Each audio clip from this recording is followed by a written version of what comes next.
Week 7, Saturday. A reading from the commentary of Saint Gregory Agrigentinus on the book of Ecclesiastes. Come to the Lord to be enlightened. Light, says the preacher, is sweet, and it is pleasant for the eyes to behold the sun. For if the light were taken away, the world would be unadorned and life would be lifeless. Which is why Moses, who saw God, said, "And God saw the light and said it was good." Here it is fitting for us to think of that great, true, eternal light that enlightens every man coming into this world, namely Christ our Saviour, the Redeemer of the world, who was made man and came to the lost extremity of the human condition.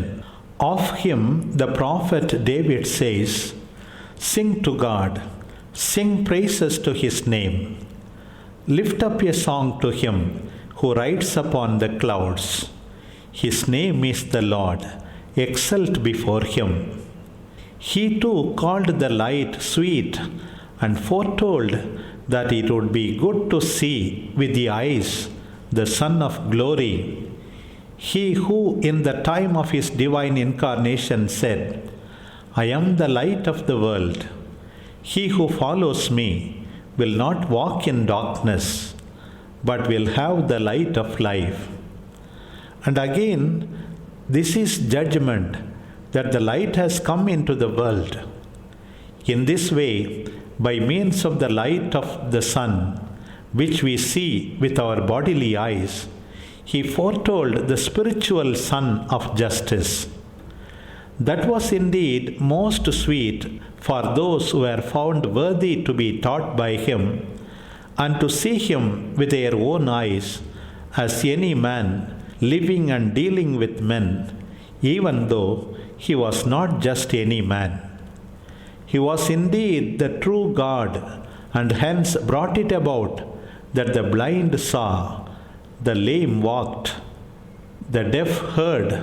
He cleansed those afflicted with leprosy, and by a simple command called the dead back to life. But now it is most sweet to gaze on him with the eyes of the Spirit, and to contemplate and ponder over his divine beauty that it is not possible for man to see. Then, by means of this communion and mutual sharing, to be enlightened and adorned, to be filled with the sweetness of the Spirit and clothed in sanctity, to attain to understanding, and finally to be filled with divine exaltation, which lasts all the days of this present life.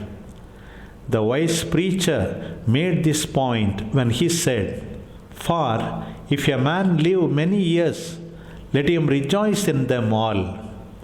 Clearly, for those who gaze on him, the Son of Justice is the source of all joy. Of him, David the prophet said, "Let them exult before God. Let them be jubilant with joy." And again, "Rejoice in the Lord, O you righteous. Praise befits the upright."